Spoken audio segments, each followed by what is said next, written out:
एक छोटे से राज्य में एक बुद्धिमान और दयालु राजा शासन करता था। उसका नाम राजा वीरेंद्र था। राजा वीरेंद्र अपनी प्रजा से बहुत प्रेम करता था और हमेशा उनकी भलाई के लिए सोचता रहता था। वह बहुत न्यायप्रिय और सतर्क था, इसलिए पूरे राज्य में उसकी बड़ी प्रशंसा होती थी। राजा वीरेंद्र की सबसे बड़ी खासियत यह थी कि वह बहुत बुद्धिमान था। उसका राज्य चारों ओर से पहाड़ों और घने जंगलों से घिरा हुआ था और राज्य की सीमाओं पर कई शत्रु राज्य थे।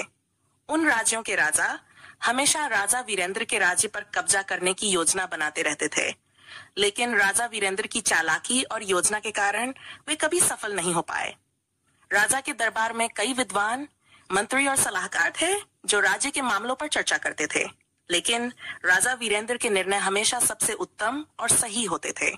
उसकी दूरदर्शिता और समझबूझ के कारण राज्य में सुख, शांति और समृद्धि थी। पहला संकट। एक दिन राजा वीरेंद्र के राज्य में एक बड़ा संकट आ गया। पड़ोसी राज्य के राजा ने अपने विशाल सेना के साथ आक्रमण करने की योजना बनाई।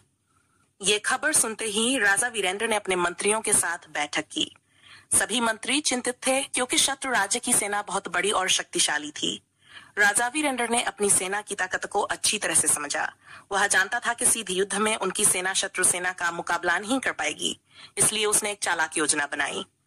राजा ने अपने सैनिकों को जंगल के रास्तों में भेज दिया और उन्हें खास निर्देश दिए कि वे वहां शत्रु सेना का मार्ग रोकने के लिए जाल बिछाएं।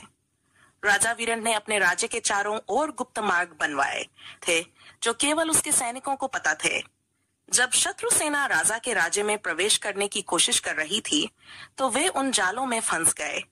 राजा वीरेंद्र के सैनिकों ने उन पर हमला कर दिया और शत्रु सेना को बुरी तरह परास्त कर दिया। इस तरह बिना किसी बड़े युद्ध के राजा वीरेंद्र ने अपने राज्य को बचा लिया।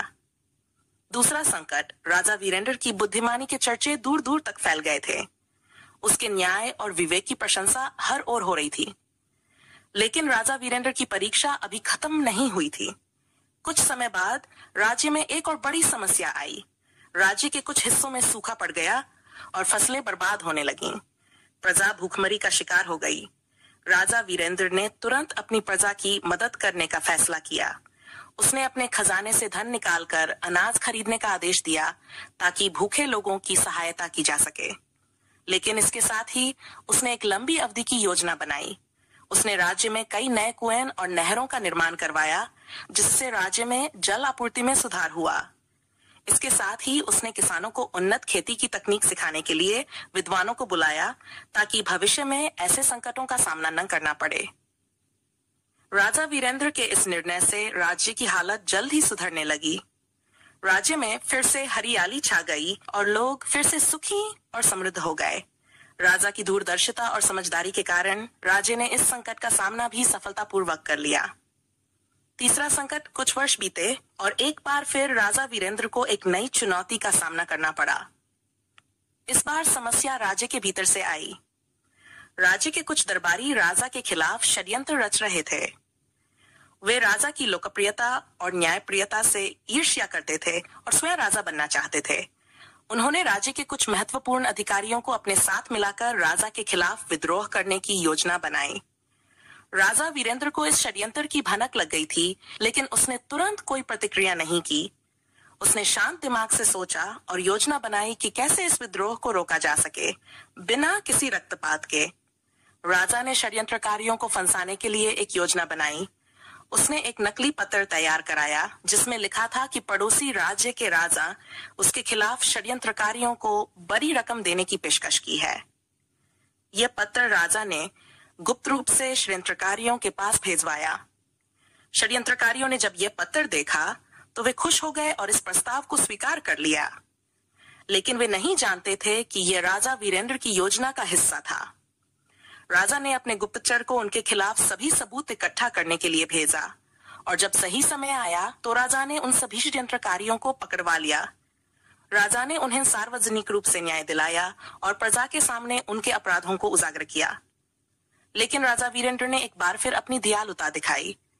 उसने षड्यंत्रकारियों को सजा देने के बजाय उन्हें माफ कर दिया और उन्हें अपने गलत कामों का पश्चाताप करने का मौका दिया।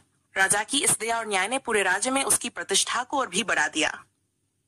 राजा वीरेंद्र की महानता राजा वीरेंद्र की बुद्धिमानी, साहस और दयालुता के कारण उसका राज्य हमेशा खुशहाल और समृद्ध रहा।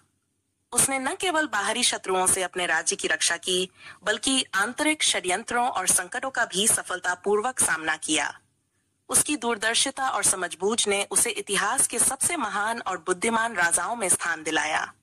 राजा वीरेंद्र ने अपने जीवन के अंतिम समय तक अपने राज्य और प्रजा की भलाई के लिए काम किया। उसकी कथाएं आज भी राज्य में सुनाई जाती हैं और लोग उसे एक आदर्श राजा के रूप में याद करते हैं। यह कहानी हमें सिखाती है कि बुद्धिमानी, धैर्य और दया के साथ किसी भी समस्या का सामना किया जा सकता है। राजा वीरेंद्र की तरह अगर हम सही समय पर सही निर्णय लें और अपने कर्तव्यों को समझें, तो हम भी जीवन की चुनौतियों में सफलता प्राप्त कर सकते हैं।